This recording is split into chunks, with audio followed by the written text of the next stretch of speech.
I had a mentor, a guy named Steve Walsky. One day, we're talking about someone and he says, Dave, I'm going to show you the meaning of life. And he goes to the whiteboard and draws two concentric circles. I'm looking at that and said, like a target? I'm like, what's the meaning of life?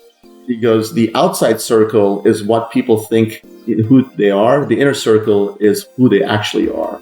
The best leaders are very self-aware. And I remember this for so long because when I see a leader failing, invariably, it's because they're so self-unaware. Now, they may have good intent, but the way it's coming across is really falling, on deaf ears, or people are just tuning them out and they're losing their team. When you lose your team, you've lost it as a leader. And so many leaders just have no sense of the fact that their team doesn't respect them. This Week in Startups is brought to you by OpenPhone. Brings your team's business calls, texts, and contacts into one delightful app that works anywhere. Get 20% off your first 6 months at openphone.com/twist. Embroker's startup insurance program helps startups secure the most important types of insurance at a lower cost and with less hassle. Save up to 20% off of traditional insurance today at embroker.com/twist. While you're there, get an extra 10% off using offer code TWIST. And Roots. Invest in the only real estate investment trust that creates wealth for you and its residents at investwithroots.com/twist. All right, everybody, welcome back to This Week in Startups. We're having our all-star summer. Turns out a great time. Grab a CEO, an all-star CEO is a summer. They got a little bit of time, and what an incredible couple of weeks we've had. My friend Dharmesh from HubSpot, he came on the pod just the other week. Qualtrics founder Ryan Smith, who now owns the Utah Jazz, and today is no different. Dev Ittycheria is here. He's a serial entrepreneur, currently the CEO of MongoDB. Do you like Dave or you like Dev? Either's fine. I've been called worse. What does your mom call you? She calls you Dev, I bet. No, it's actually pronounced Dave, like they've gone to the ball game, like the short form for they have. Yeah, got it. Unfortunately, she's no longer here. Oh, I'm sorry. But, I always, with the Indian names, I'm always like, I want to get it right. And it's typically a little bit hard. So I always try 3 or 4 times with my dyslexia. So you've been a startup founder before. I remember you founded Blade Logic back in the day. And I guess you were a VC for a hot minute. How long were you a VC for? About 2.5 years. I started, so I wasn't planned to be a VC, but as you may remember, after I took Blade Logic public and then we ended up selling it to BMC for close to $1 billion, which in those days actually meant something. And then I was trying to figure out what to do. Took some time off, and I had joined the board of a few companies, and that was when the trend of VCs hiring operators, either founders or operating executives. And so I got to know the Greylock guys really well, and then they invited me to join. They wanted me to relocate to the West Coast. I joined as a venture partner. But in the middle of that, my wife decided to pull the plug, and she decided she didn't want to relocate out west for a variety of personal reasons. And so Greylock was very gracious, but I ended up staying there for about 1.5 years. And then I moved to a smaller venture firm called OpenView. And my notable investment there was I did the second round of Datadog, which ended up doing. Oh, wow. That worked out too. Yeah. Yes. So explain to everybody what MongoDB is and the niche it's carved for itself in the database space. Yeah, so we're generally we view ourselves as a modern general purpose platform. So essentially, how people think about relational databases, we think, and now we know, we have proof that customers can use a much more performance, scalable, and easier to use platform like MongoDB to essentially build amazing applications. So we today have over 40,000 customers. We're about a $1.5 billion revenue company. And our customers range from almost every bank on Wall Street, every large telecom company, to startups you never heard of. In fact, we have tons of startups, including many AI startups, who are building their applications on top of MongoDB. And the reason people use MongoDB is that the relational database was designed, the first white paper came out in 1970, but it was designed in an era where storage was really expensive. So basically, a relational database is essentially a spreadsheet on steroids where you can store a lot of information in rows and columns. The problem with that approach is that it's not very aligned to the way developers actually think and code. And so our founders, who were actually, built a company called DoubleClick that you may remember, they acquired by Google. They were dealing with massive amounts of data in those days. This is the late 90s, where they're serving billions of ads per day, and they were Kevin O'Connor and Kevin Ryan. Okay, that's right. And Dwight Merriman was the CTO. So Dwight and Kevin and a gentleman named Elliot were the founders of MongoDB. And they constantly had to work around the constraints of the relational database. And finally, they say, you know what? Why don't we just build a database that we would want to use? And that basically was MongoDB was the instantiation of that insight. And the key insight there was to organize data in documents versus tables. And it's much more easy to organize the data that way. It's much more aligned to the way developers think and code. It's very easy to add and change features and entries into the data model, and also is designed to be highly distributed so you can really serve the most demanding and most sophisticated requirements. And that's essentially the way the company started. As you can imagine, we first had to prove that we were more than a toy, because there was a lot of excitement of MongoDB, but would people really trust us for mission critical workloads? Over time, we built tons of features, including the highest form of data guarantees like ACID transaction support that gave people confidence to do that.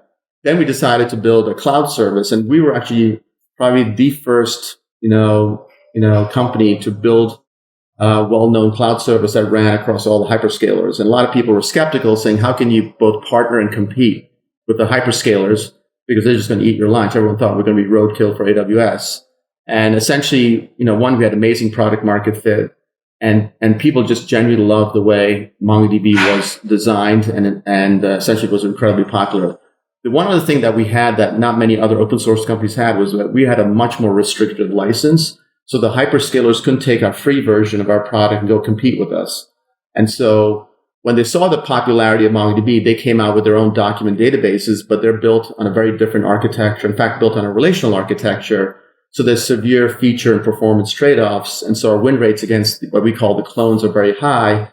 And over time, the hyperscalers realized we were so popular, and we're driving so much consumption of their cloud and store and compute services that our relationships changed. In fact, so much so that we are the only ISV that's on the management consoles of AWS, Azure, and GCP today. And we have incentives for customers to apply their credits towards MongoDB, or what we call Atlas, or cloud service. And then their salespeople also get compensated for selling Atlas. So we still partner and we still compete, but it's a very healthy relationship. And if I remember correctly, I remember in the early days of startups, Web 2.0-ish coming out of that sort of movement right after the great financial crisis, a lot of startups were looking for affordable solutions. They're not going to go roll up and do some Oracle database. MongoDB was just a really easy choice for 1 or 2 or 3 development teams at a startup to get up and running and not have to pay a fortune, or get it for free in the open source license, or just pay, a very small amount of money, a couple of $100 a month or less to get up and running. This is a pattern that didn't exist before that, getting startups to become your base and then growing with them. So you had a lot of startups grow with the product. Maybe you could talk a little bit about that as a growth strategy. Yeah, so what you have to realize is for startups, their biggest constraint is how much can their development teams produce, because by definition, they're small teams. And one of the most attractive things about MongoDB is that the speed of development is so much faster. People can build new features, add new capabilities, because developers spend about 80% of the time working with data. Like if you think about any application, one of the biggest problems that developers have to figure out is when to present the right data to the right audience at the right time with the right security constraints, so on and so forth. And so when you can make it very easy to work with data, you can dramatically increase developer productivity. So that's why people gravitated to MongoDB, is that because of the document model, it just becomes so much easier to work with data, which by definition means developers can move faster. So that's essentially why they decided to go with MongoDB and why MongoDB is so popular today. Are you still using your personal phone number for your startup in 2023? Is your sales team? Really? Your ops people? Customer support? This is a huge mistake. You have your precious customers, your clients, your partners in one of your team members' personal phones. And team members last, 1 year to 5 years on average? And then all that knowledge is gone forever. And maybe they go to a competitor. Well, OpenPhone will solve this problem. OpenPhone has rethought every detail of what a modern business phone will look like. It's just magic. You download an app or you log in on your desktop and you're done. It's amazing. My sales team, my ops team, they use it every single day. And we've recently found that it's valuable for when we do conferences. We have a phone number for when we do something like Angel Summit. All of the communications goes through there. If anybody needs to call us, our VIPs, they call that. And then it can do like a round robin kind of thing where it rings multiple phones at once. So different employees can field those calls and nobody gets to the fourth, fifth ring. It's the number one rated business phone on G2 for customer satisfaction. And that's really hard to do. If you're in the SaaS business, you know how hard it is to beat competitors in the ratings game. OpenPhone is already affordable to you at a starting price of $13 per user per month. But Twist listeners, you always get a better deal. You get 20% off any plan for the first 6 months at openphone.com/twist. And if you have an existing number with another service, OpenPhone will port them over at no extra cost. Head to openphone.com/twist to start your free trial and get 20% off. So I guess the big question that every founder, especially ones who have large repositories of data, are thinking about today and their customers are asking about is artificial intelligence and using different AI models to analyze their data, process their data. Of course, you have this issue. The data, you mentioned privacy, you mentioned security. Really dangerous to point some model at a database because they might incorporate it into the language model. It might do some learning based on it. And then obviously, you have massive privacy issues. So as a CEO now, you've been doing this for multiple decades. Tell me about your reaction to just the last, I guess it's about 9 months now since ChatGPT 3.5 came out, and the pace this is all going and what your customers are asking you for. Yeah, so obviously it's been a profound impact on our industry. I might be stating the blindly obvious. What we've seen is almost 1,500 customers since that announcement build AI applications on top of MongoDB. And we think AI is going to be a big driver for our business. One, because it'll increase developer productivity. You could argue the statistics say anywhere from 20 to 50% with code generation tools and automated testing tools. So by definition, there's no development team I know of who doesn't have a backlog of things that they want to accomplish. And now if you increase their productivity, you can just generate more applications. The second thing it does, it basically enables development teams to increase the scale and ambition of what they want to build, like the sophistication of those applications. And by definition, if you are building more and more sophisticated and performant applications, you need a platform that can really address and serve those needs. So we feel like we're a beneficiary there. One of the hot things in our space is something called vector databases. And vector is essentially a way for people to prevent hallucinations based on data coming from LLMs, and as also marry private data with public data, because not everyone wants to put all their data in, say, OpenAI or any other LLM out there.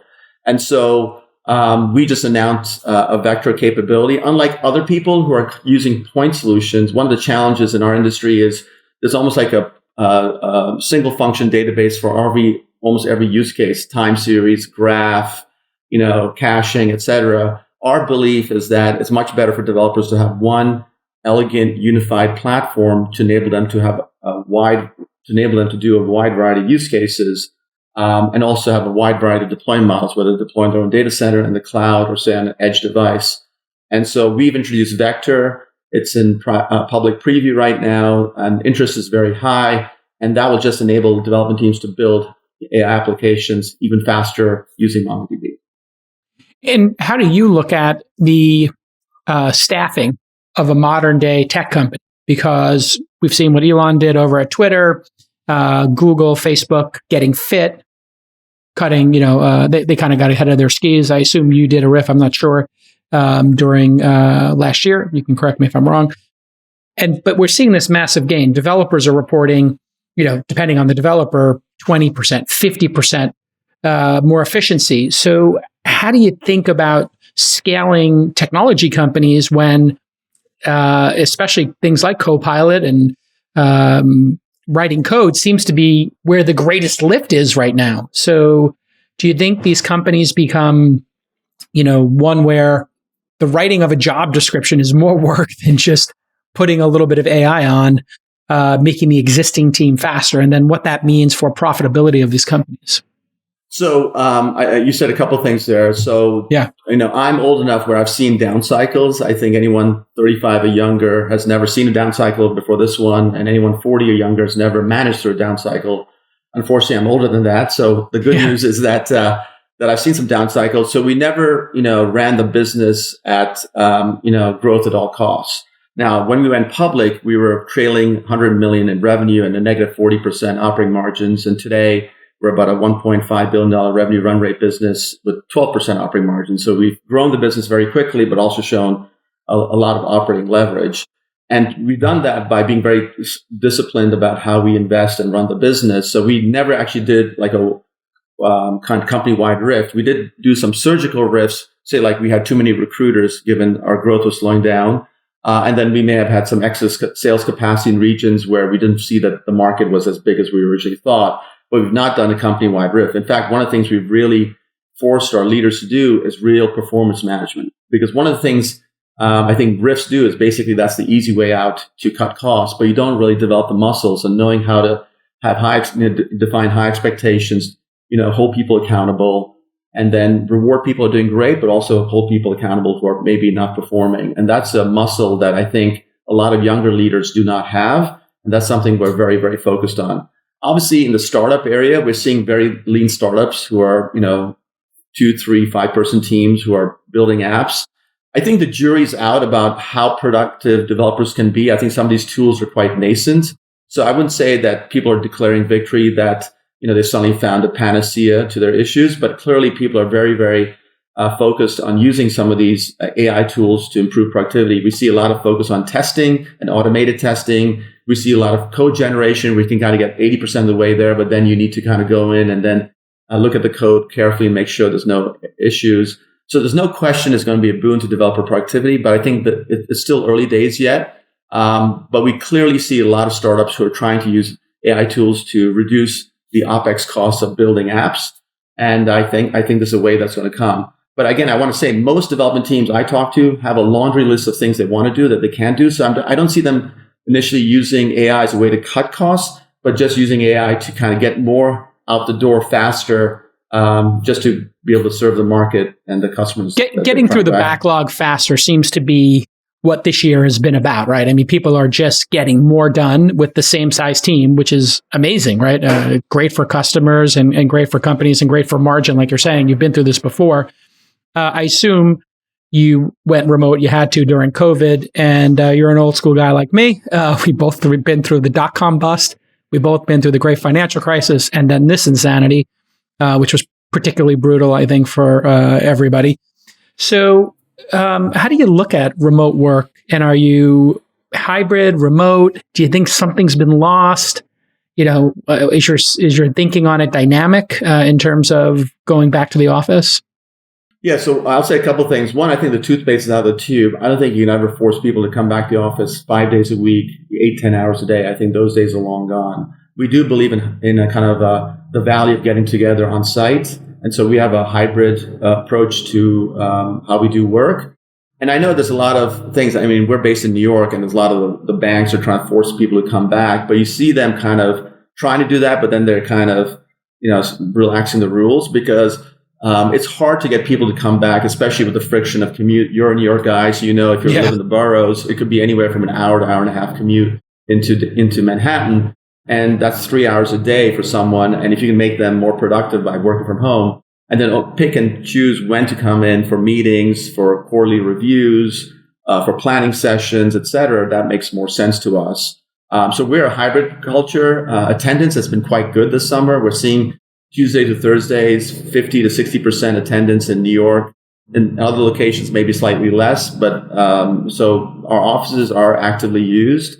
We've not cut back on real estate because, at least in our major offices, because we see a lot of active usage. But obviously, we're being cautious about how quickly we expand into, either expanding capacity in our major offices or adding new offices.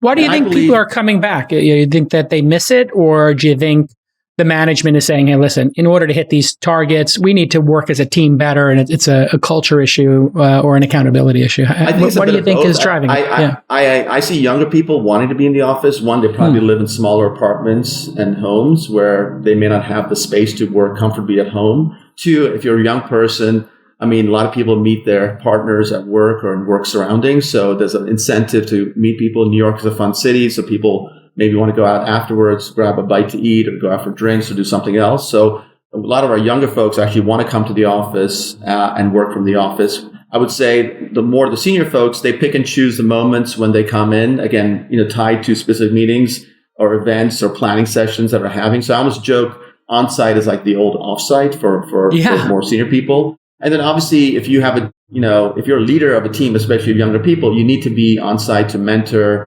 give guidance, assess how things are going. So we're not so rigid in terms of like you have to be in the office 3, 4, 5 days a week, depending on your role. But we do encourage people to come to the office, and then it's really up to the leader of that team, or say the VP of that department, to really determine what the right operating cadence is.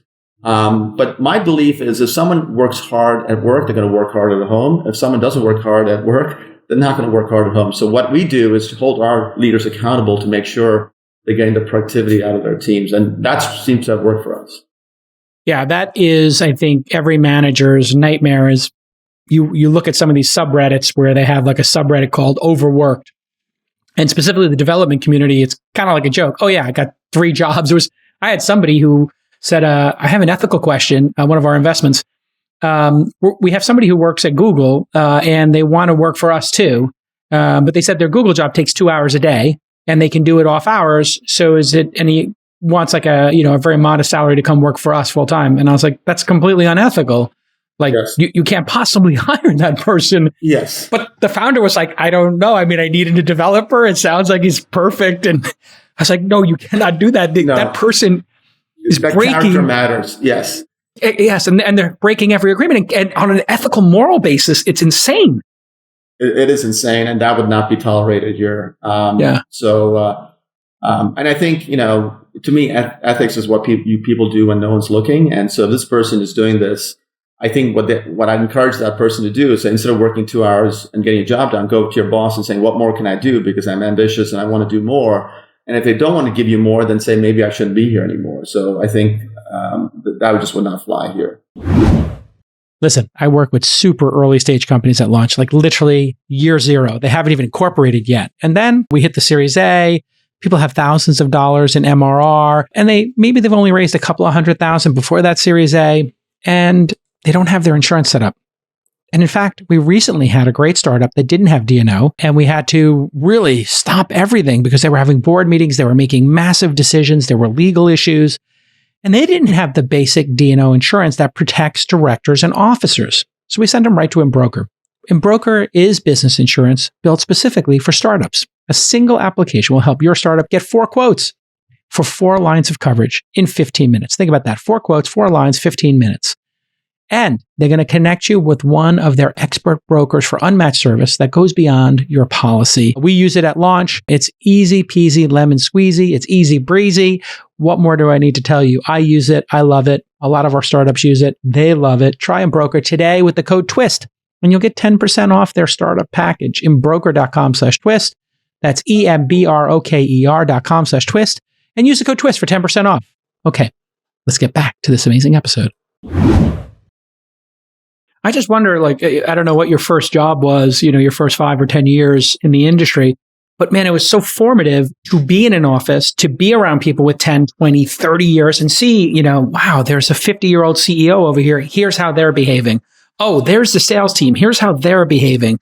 This is how the culture works. These are the people who get in early. These are the people who stay late. These are the people who crush it. These are the people who are screwing around.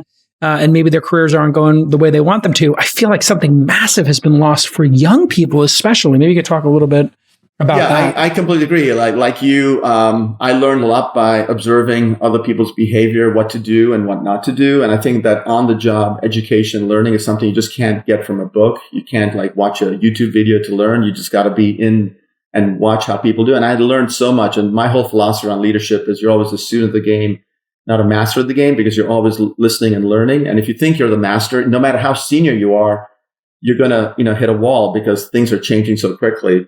And for young people, there's no better way to kind of learn than seeing, what other people do, both do well and not do well. So I completely agree with you. So we try and encourage our younger employees to come to the office more, or say they're in a sales role where they're more remote, that they get a lot of, inspection of what they're doing. And they, and their leaders or their manager will go with them on sales calls to help them get their first couple of deals, assess them how they handle meetings, assess them on how they qualify an opportunity. And same with the young, developer, right? Like, really sitting down and, we expect a lot of our leaders to be coaches, right? In terms of coaching them, whether it's doing code reviews, whether it's, planning, whether it's how they, think about a design document, so on and so forth. So that on-the-job learning is so incredibly valuable. I couldn't agree more.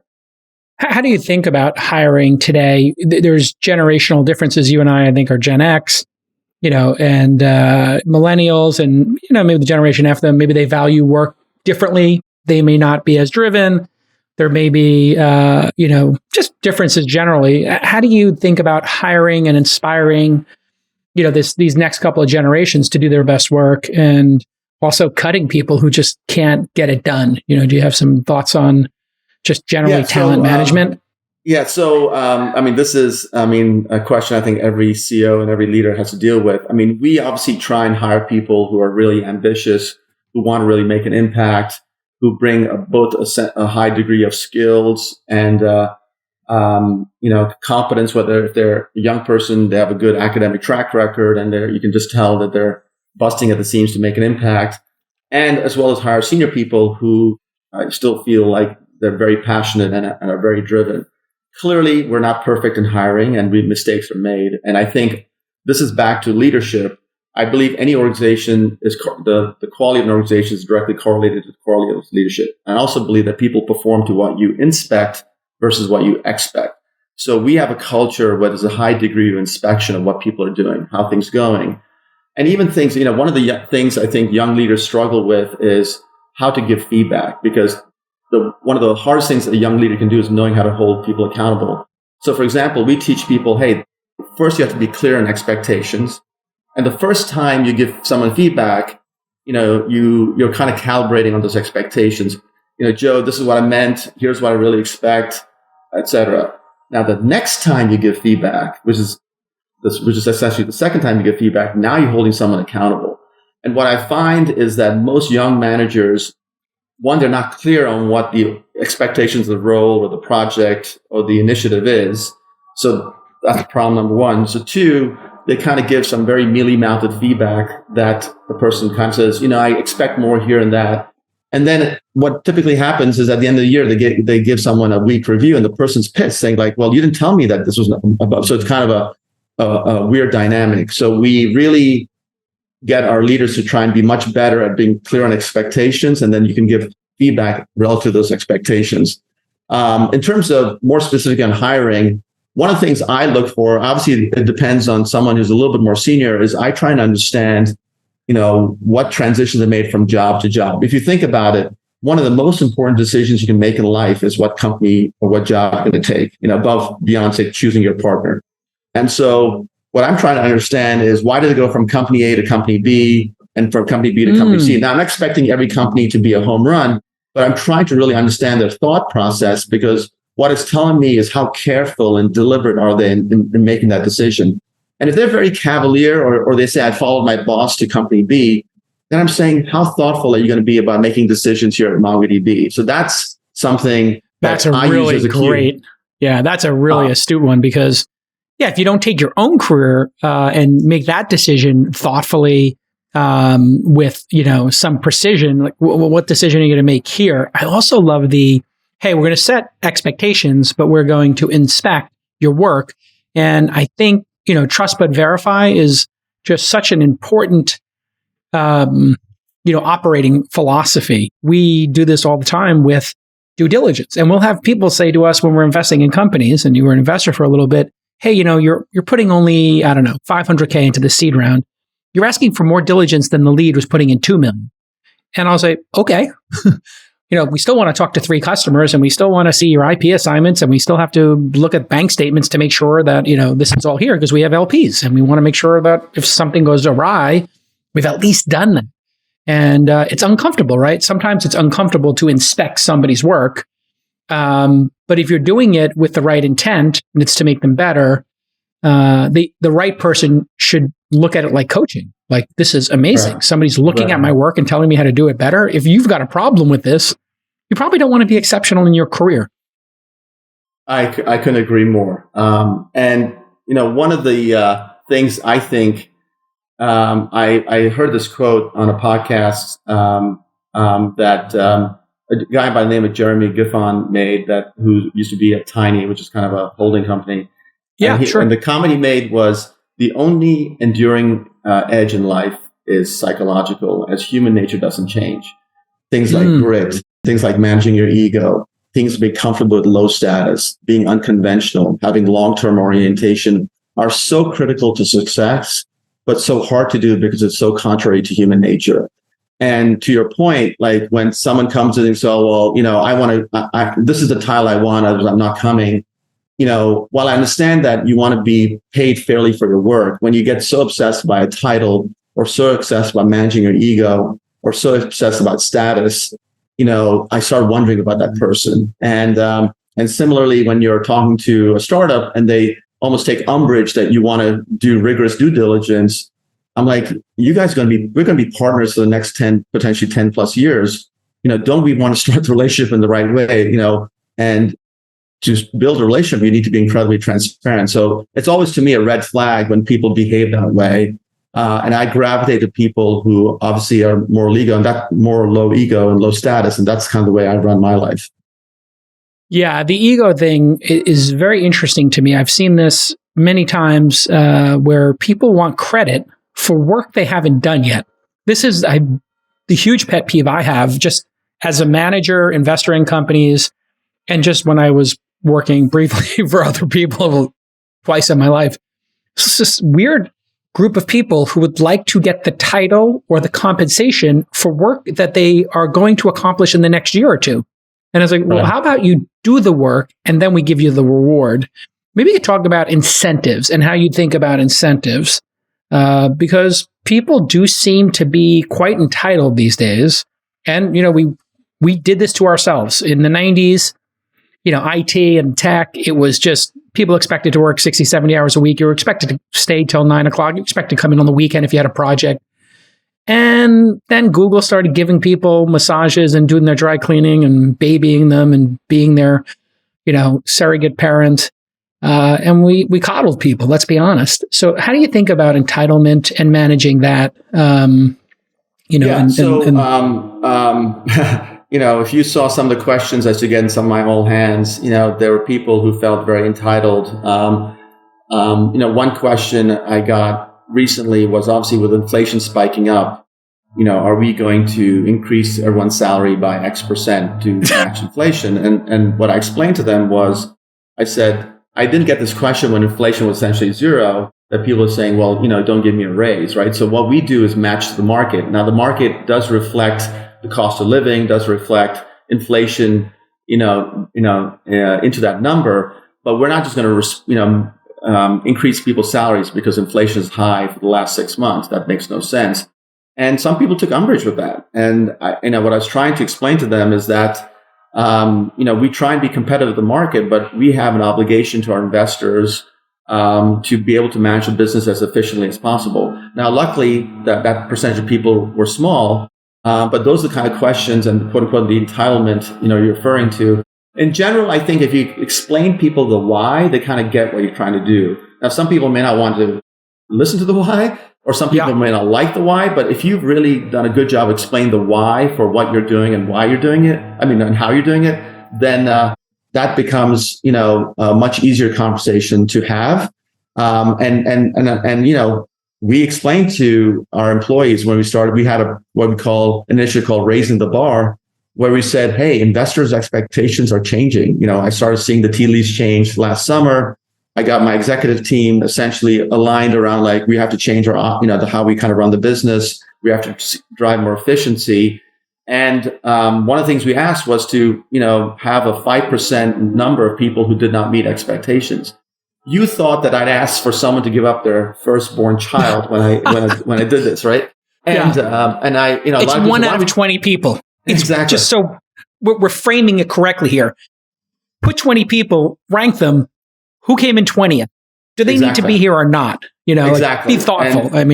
Exactly. But as you can imagine, there was a lot of uproar. And then I explained to them, I showed them the data. I said, we have 8% non-regretted attrition in the company typically every year. So by definition, we're happy to see 8% of our people leave. But the problem is that we're not more proactive about that. We need to be much more proactive about that. And I'm only asking for 5%. And when people started doing it, then I started getting feedback from VPs. Wow, it was surprisingly easy to do the 5%. I said, what does that tell you? It says that we're not doing as good of a job we should be on performance management. So these are the muscles that we're trying to build with our leaders in terms of being much more rigorous.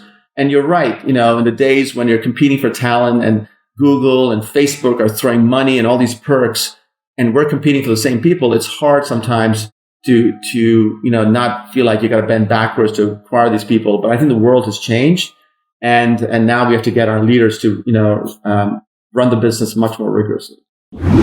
Hey everybody! Today I'm joined by Roots CEO Dan Dorfman. Dan, welcome to the show. Thanks for having me, Jason.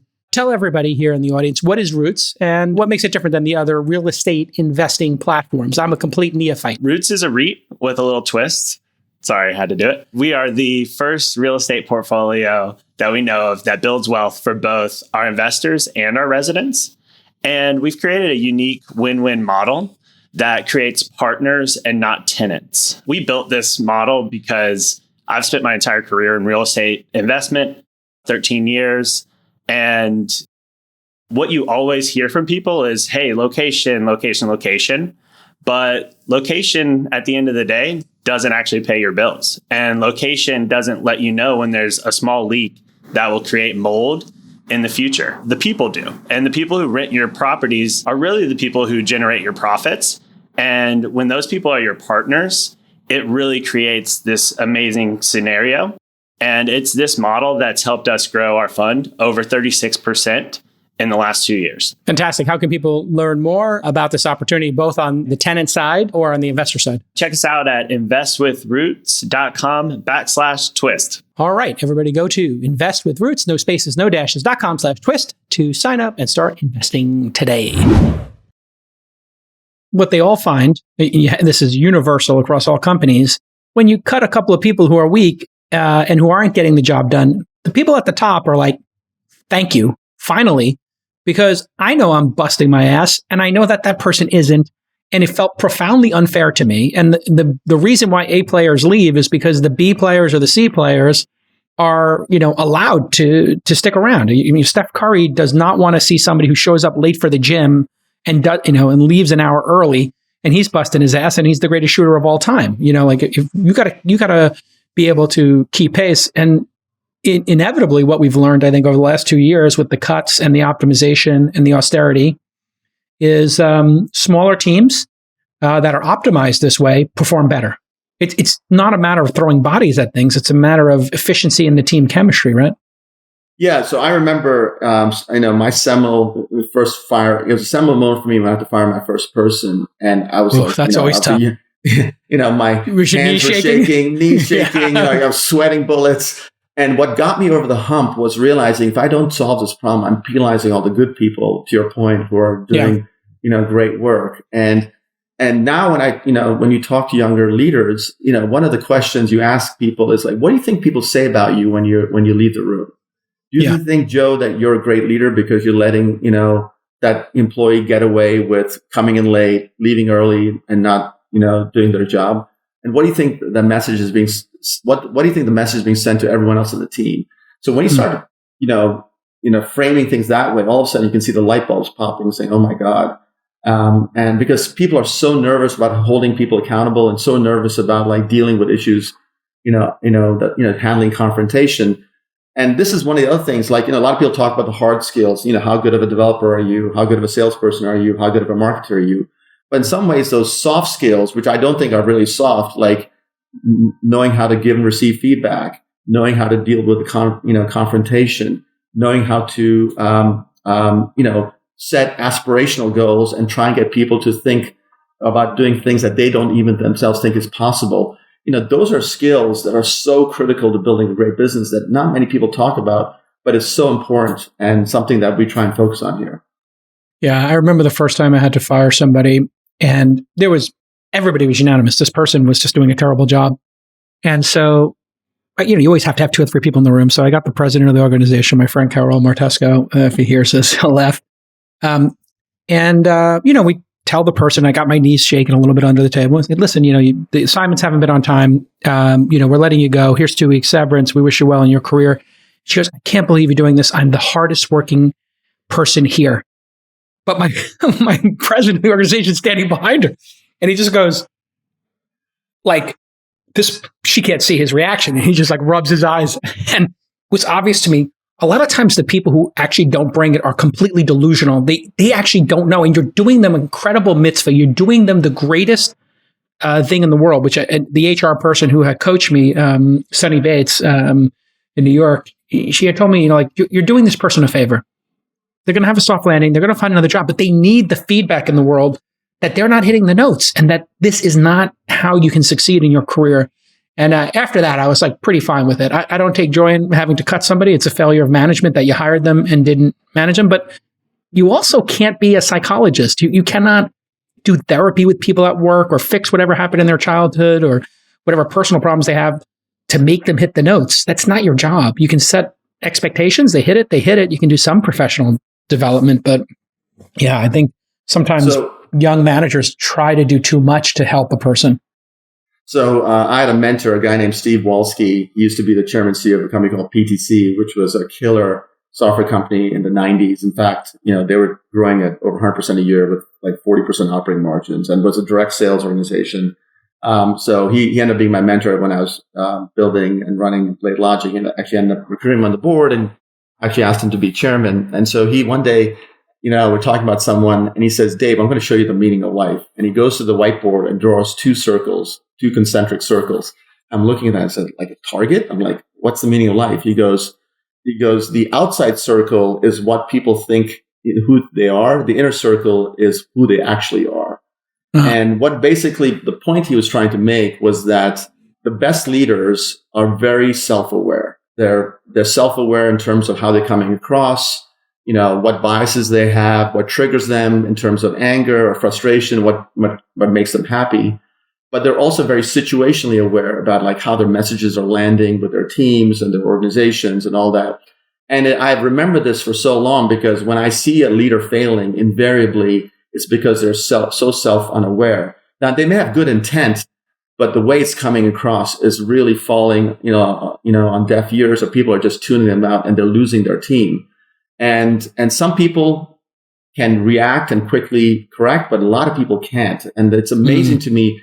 So a hallmark of great leaders is how self-aware they are. And that's something that I try and pay a lot of attention to, because when you lose your team, you've lost it as a leader. And so many leaders just have no sense of the fact that their team doesn't respect them. And one of the big reasons I realized is that bad news travels very slowly up the organization. But good news will find me anywhere. I can be on a freaking island in Bali and they'll call me. You close that sale. You close that sale. We got that great engineer, that 10X engineer. Right. But bad news will travel very slowly. So I'll give you an example. We could have a customer situation. The customer says the product doesn't work. We're throwing you out, blah, blah, blah. The account manager goes, holy SHIT, tells his boss. The boss tells his boss. And by the time it gets to me, hey, we're having a problem with Acme Company, but we're on top of it. And so as a senior leader, you can very quickly get inoculated from bad news. And then you get caught flat-footed when that Acme company sends you, that they're not renewing or they're basically throwing you out the door. So whenever I hear bad news, I always assume 2 things. 1, it's far worse than what people are telling me. And 2, that I'm the last to know. And so the joke inside this company is like, when I hear bad news, I'll stop and say, tell me more, and dig in. And invariably, you find out that there's a lot worse stuff going on. And everyone knows this. Like whenever a bad leader leaves, you always find out there was a lot worse that was going on than you even knew. But you need to create a culture. But this is where companies run into problems. They don't create a culture where it's okay to share bad news, right? They only want to hear good news, or the people shoot the messenger. So everyone said, well, what incentive do I have to say, what's going on? But conversely, if they see that that bad news is quickly corrected, then they say, there's a meritocracy around here. Like, there's a bias to action. People are going to respond to issues. So people get more and more comfortable surfacing bad news. And I do this even in my board meetings. Like, I never start with good news. I'm always talking about what's going bad. And I coach younger CEOs who many of them have a massive imposter syndrome, because I know that because I was there, and say, if you tell an experienced board member that everything is going great, they're either going to think, A, you don't know what you don't know, or B, you're lying, right? Because even the best run companies, something's blowing up somewhere, right? So start with bad news. And the more you share bad news, the more trusting your board becomes. And now they're not saying that. Now they're saying, okay, Dave's not hiding anything from me. How can I help Dave solve these problems? It completely changes the dynamic. But it takes, vulnerability is a skill, I would say a strength, not a weakness, but it takes time to really understand it. Yeah, I had to create systems for this because it was a blind spot I had. People would not tell me the bad news because they didn't want to upset me, which is reasonable. Shoot the messenger is a term for a reason. Like everybody knows that colloquialism.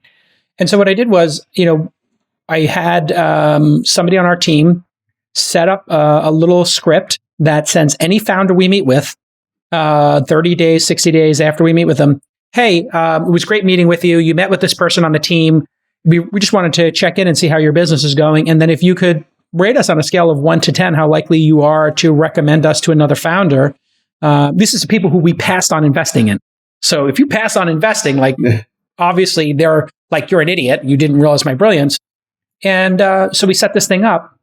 And, the 5s and the 6s start coming in. These are classic detractors on the NPS score. And what the number one result is? I didn't get enough FaceTime with Jason, or Jason didn't understand our business.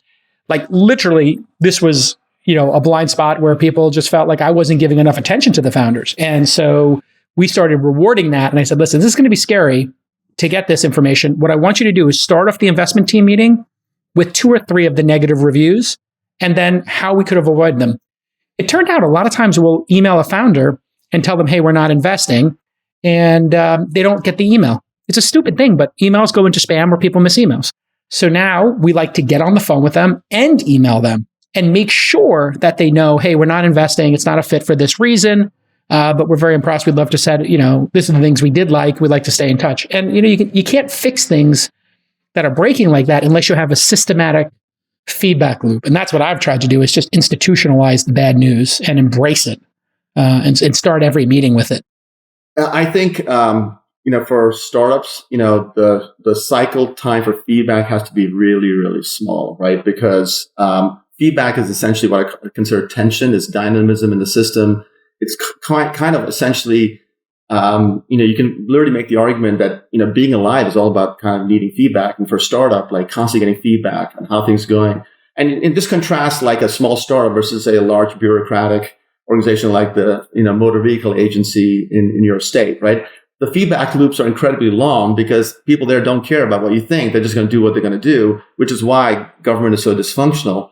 And so the more time and space between feedback, the more problems you create. So you have to create a system where you can give feedback quickly and you can act on feedback. And one of the challenges I see is the biggest time gap is between, seeing a problem and actually acknowledging a problem, right? There's so many people, like whenever you ask people, why did this project blow up? Or why did this customer leave? Or why didn't we know that this engineer wasn't that great or really hard to work with? The signs were there everywhere, but people just didn't act on it, right? And so the more you get people to shorten that gap between seeing a problem and acting on a problem, the more effective and more effective an organization you're going to have. Yeah. And so when you look at the sort of distraction that's sort of crept into corporate America, I don't know if you know Brian Armstrong from Coinbase or watched him have to deal with, I'm assuming you use Slack or some Microsoft Teams or something like that. And then people decide, I'm going to go in the random channel and I'm going to talk about, whatever the cause of the moment is, or the social issue of the moment, or the political issue of the moment. How do you think about corporations staying focused on their mission? And do you believe that companies should be engaging. I mean, we've got tons of examples like this, Bud Light, whatever, but putting those aside and the woke stuff aside, just keeping the team focused on what matters and maybe not these sort of side quests. How do you think about all that that's going on? Yeah, it's a tricky issue. I will tell you, like the day after Trump won in 2016, I had actually a scheduled all hands meeting. It was just timing was coincidental. And I remember walking in, the all hands meeting was in New York, but we were piping in different offices, and you could hear a pin drop. You could just see everyone's face, people. And as you can imagine, most of my employees are in cosmopolitan cities. They're highly educated. They're young. So you can imagine what part of the political spectrum they gravitate to. Sure. And they were, there were people crying, and I felt like if I didn't acknowledge what had happened, I would just, again, being self-aware, no one really listened to what I have to say. So I said, listen, the learning for me is that, I was obviously in a news bubble. I did not believe Trump could win. I thought there was no chance in hell. But clearly, I was in my bubble, and what it forces me to realize is, what are things that I'm not listening? What are people saying that I'm not hearing? And it's forcing me to say, like, there's a part of this country where I'm just not connected to, and I've got to do a better job of being more grounded about what's actually happening. And I just kind of use that as a teaching moment, and people appreciated that and all that. But you're right. I mean, we went through George Floyd. Obviously, it was a very tragic incident. We went through a bunch of things. I did put up I sent out an email after George Floyd. Like, I didn't fully appreciate what had happened. We had a board meeting that week, and I was kind of focused on my board meeting. But then I started seeing the news. I started seeing all the, the riots and then marches that were going on. And I felt like I had to say something. And I just sent out a note, and actually still in LinkedIn, because people didn't ask me, why don't you put on LinkedIn, saying, I just want to acknowledge that there's people who are really struggling with this, and we should be empathetic about what's happening and not just ignore it. So for me, I think saying you cannot talk about politics or you cannot talk about what's happening in the world at work is just not realistic. But I think you have to make sure that it doesn't basically become the thing that everyone talks about and everyone forgets about work. So letting people to have an outlet without like it becoming so, so destructive to the organization is the balance we're trying to find, and getting people distracted. And people do care. People do care about like what values do we stand for. People do care about like what is the kind of company. And one of the things I make clear is like, listen, I don't care who you look like, where you're from, what God you pray to, or who you love. We want to make this a place where you feel like MongoDB's home. Period. Full stop, etc. And that's one of our core values.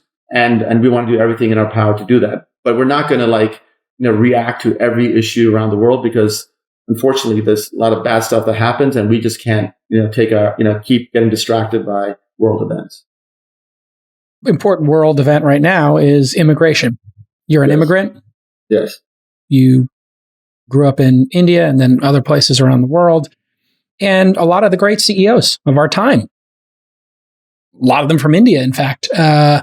And now we've got this weird thing in this country where we want to lock down the borders. We want to stop immigration. H-1B visas are now being, used in such a heavy-handed way, I think, to use a term. You get laid off, you got to be out of the country in 30 days, even if you got a family. It's such a weak spot. It's such a Achilles heel for our country right now that Canada sees it as an attack vector, and they are giving people these like 10-year golden visas. I was just in the UAE. They give a 10-year golden visa. They said, hey, listen, if you're H-1B, bring your family up here. We'll never kick you out. We'll give you as many years as you need. This is our way to compete with America. Maybe you could talk a little bit about what America should do in terms of recruiting talent, especially tech talent, entrepreneurial talent. Yeah. So first of all, I'll tell you, I've lived in Asia. I've lived in Europe. I've lived in Africa, and I've actually lived in Canada for a little while, for a very short period of time, and lived in the US. I still believe firmly that the US is the land of opportunity. It has enabled me to achieve things. There's no way I could achieve what I achieved in any other country. I'm so grateful for the United States for giving me the opportunities to give me. And I'm so grateful. I mean, I have, being someone of Indian origin, I've dealt with racism and discrimination in other parts of the world. And yes, there's clearly that here, but I would tell you, I've never felt more accepted in any country like the United States. So I'm incredibly grateful for the opportunities this country's given me. And I'm really sad that our immigration policy is so dysfunctional, because what made this country great was to attract people who want to seek opportunity, who want to say, hey, I want to create a better life for my family. Now, I do agree you got to do it the right way. You can't just like break laws to come into this country. And my parents did it the right way. In fact, my dad went back to graduate school in Cornell. He was in his mid-40s, decided to go back to school because he felt, ironically now, that his Indian education would be valued. So he needed to have the pedigree of an American degree. And, they eviscerated their balance sheet, and started over. And I'm really grateful for what they did and the opportunities it gave me. And I'm sad that our immigration policy is so dysfunctional, because I think my sense is that Congress is fiddling around with immigration, and you have places like Canada and other countries are seeing this as an opportunity. And I think people are so obsessed by the political drama that's happening at the southern border, they're forgetting that there's so many talented people who are going to either, start companies or build great things, et cetera. And frankly, because they're so obsessed about what's happening at the southern border, all immigration has kind of come to a complete stop. And it's really sad. It's really, really sad. And so much so, like, we are now starting to build out development teams in other parts of the world. We're starting to see great traction in Barcelona. You see a lot of Eastern Europeans moving to Barcelona. Berlin is another place. Dublin, obviously, we've always been there for a while. Sydney, Australia, we have a great team down there. Yeah. And I worry that over time, a lot of, immigrants will say, America is no longer the land of opportunity, or America doesn't want me anymore, so I got to go somewhere else. And I worry about what the long-term effects of this on the country will be. It's been so weaponized and abused by the political parties now. It's so obvious that we can just call these two different things. There are people who are illegally coming into the country, and then there's talent recruiting. And talent recruiting should be looked at like, this is a small number of people who are going to pay a massive amount of taxes, create a massive number of jobs, and who will, give a competitive advantage to our country and let us punch above our weight. And then you could have compassionate, the line out the door for people who are skilled, non-technical, and you take in as many as you can. And this is where the point-based system in Canada, in Australia, in New Zealand, and countless other countries has been very refined. But these politicians have weaponized it to a point of absurdity. We got 10 million open jobs in this country. We have the lowest unemployment in 50 years. You and I lived through times when I graduated college, 92, 93. Man, nobody could get a job. It was 20, 30% unemployment amongst our contemporaries at that time. This is as good as it gets, folks. Lowest unemployment in 50 years. Listen, this has been a great hour. Congratulations on all your success.